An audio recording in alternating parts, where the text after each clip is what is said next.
Bonjour à tous, bienvenue sur Math et Ça, ma chaîne de maths pour dédramatiser. Au programme aujourd'hui une leçon très intéressante pour les experts.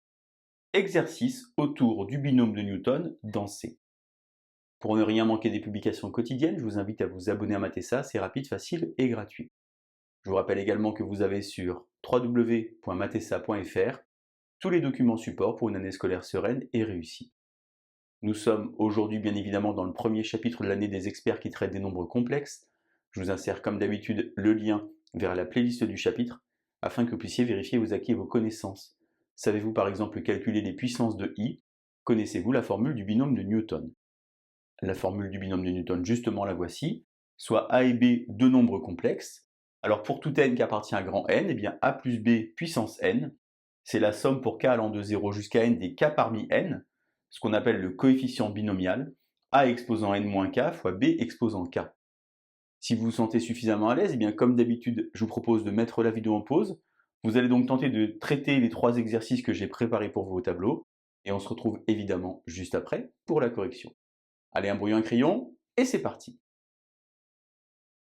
Alors on a donc ici une première notion qui s'appelle le coefficient binomial. Je vous insère le lien vers la vidéo de la classe de terminale spécialité si vous ne l'avez pas encore vue. Qu'est-ce que c'est le coefficient binomial? C'est le nombre de façons de choisir k éléments parmi n éléments. On va donc ici appliquer la formule directement pour 2 plus i au cube. On va l'écrire tranquillement, mais pour pouvoir l'écrire tranquillement, il faut connaître les coefficients binomiaux. Pour cela, il y a une technique qui s'appelle le triangle de Pascal. Je vous insère également le lien vers la vidéo qui traite du triangle de Pascal, car on va donc devoir comme ça avancer sur ce triangle. On a ici 1, 1, 1, 2, 1. Vous reconnaissez certainement a plus b au carré, a carré plus 2ab plus b carré. Ensuite, on va voir 1, 3, 3, 1. Comment trouve-t-on ces nombres? Eh bien, on ajoute les deux nombres de la ligne du dessus, et ça fait en dessous. 2 plus 1, ça fait 3. 1 plus 2, ça fait 3. On pourrait par exemple faire la ligne du dessous. 1, 4, 6, 4 et 1. 1 plus 3, 4. 3 plus 3, 6. 3 plus 1, 4. Et après le 1. Alors 2 plus i au cube, eh bien finalement, lorsqu'on regarde, ici on a 1 fois 2 au cube fois i puissance 0, plus 3 fois 2 au carré fois i, plus 3 fois 2 fois i carré, plus 1 fois i au cube. J'ai donc ici 8, 2 au carré, 4 fois 3, 12i, 2 fois 3, 6i carré, ça fait moins 1, moins 6, i au cube, ça fait i carré fois i carré, ça fait moins 1, moins i. Finalement, 8 moins 6, ça fait 2, plus ici 11i. Votre calculatrice, la TI-83, sait calculer par exemple 2 plus i au cube. Je vous insère ici l'image, et vous vous rendez compte évidemment qu'on a la bonne réponse. Alors exercice 2 maintenant, exercice 2, donc un exercice bien plus intelligent, soit z un nombre complexe. Quel est le coefficient de z carré dans le développement de 2z plus i exposant 6? Alors on va un petit peu regarder ce que ça donne par rapport à ça. Donc d'abord on a plusieurs choses à voir. On a donc ici notre 2z qui va être là. On a notre petit i qui va être là. On a un coefficient binomial. Finalement, je vais avoir ici à regarder, puisque j'ai z carré, c'est donc 4 parmi 6 fois 2z au carré fois i exposant 4. J'ai extrait ici ce qui se passe lorsque k égale 4, puisque 2 ici va me provenir de 6 moins 4, et ici je vais donc avoir le i exposant 4. Alors qu'est-ce que ça donne? Eh bien d'abord vous avez à regarder 4 parmi 6, coefficient binomial. 4 parmi 6 c'est pareil que 2 parmi 6, en d'autres termes 6 fois 5 divisé par 2, c'est-à-dire 15. Ici, je vais avoir 4 fois z au carré, et ici, i exposant 4, ça fait 1. Finalement, tout ceci me donne 15 fois 4, 60 z au carré.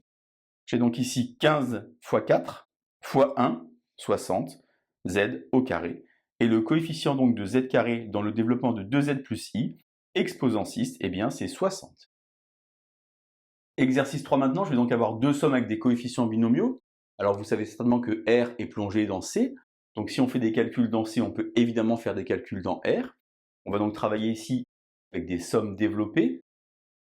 Déterminer les valeurs exactes de A et B. Alors d'abord, puisqu'on est chez les experts, on va écrire ça avec le symbole somme.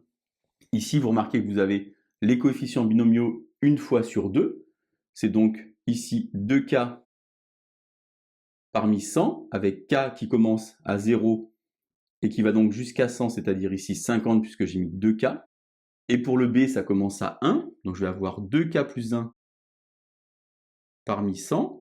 Le k va donc commencer ici à 0 et on va jusqu'à 49 pour avoir 2 fois 49 plus 1 et obtenir 99. Alors qu'est-ce qui se passe lorsque je fais a plus b? Eh bien lorsque j'ajoute ici les deux, finalement vous voyez que le 1 va venir ici, le 3 ici et le 99 ici. Finalement j'ai la somme pour k allant de 0 jusqu'à n des k parmi 100. J'ai mis ici n, évidemment, c'était plus logique de mettre 100 puisque je connais la valeur. C'est pas la peine de m'embarrasser avec une lettre comme tout à l'heure. Alors qu'est-ce que j'ai? Eh bien, ici finalement j'ai 1 puissance n-k, 1 puissance k, fois ici le coefficient binomial. Tout ceci, ça s'appelle 1 plus 1 puissance 100. En d'autres termes, a plus b, c'est 2 puissance 100. Qu'est-ce que je peux faire maintenant pour a moins b? Eh bien, ce qui se passe, c'est que je vais avoir ceci, moins ceci, plus ceci, moins ceci. La somme pour k allant de 0 jusqu'à 100, des k parmi 100, affectés d'un petit moins 1 puissance k. À chaque fois que vous allez avoir une puissance paire, eh bien le moins 1 va donner plus 1. Et une puissance impaire, vous aurez le petit moins 1. Ainsi, vous allez avoir que a moins b, c'est ici vous avez un 1, et là vous avez un moins 1, c'est-à-dire 1 moins 1 à la puissance 100. En d'autres termes, a moins b vaut 0. Alors j'ai écrit finalement deux lignes, deux équations. J'ai a plus b qui vaut 2 exposant 100, et j'ai a moins b qui vaut 0. Je vais donc ici résoudre un système. Alors vous avez trois méthodes pour résoudre un système, vous connaissez ça en tout cas j'espère.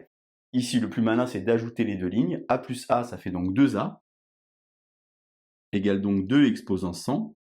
Et ici j'ai a qui est égal à b. Finalement, en divisant j'obtiens a qui vaut 2 puissance 99. Et puisque a égale à b, eh bien b égale 2 puissance 99. J'ai donc la somme de k allant de 0 jusqu'à 50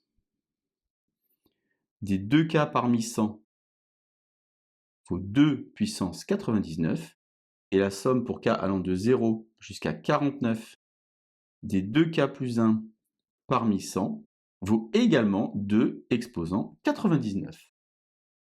Pour finir, je vous insère le lien vers une vidéo du supérieur qui traite également d'exercices autour du binôme de Newton, mais d'un autre niveau, pour que vous puissiez vous entraîner. Voilà donc l'exercice autour du binôme de Newton dans C. C'est extrêmement technique, on prend un brouillon et on s'entraîne. Je vous dis à bientôt sur Math Bonne journée!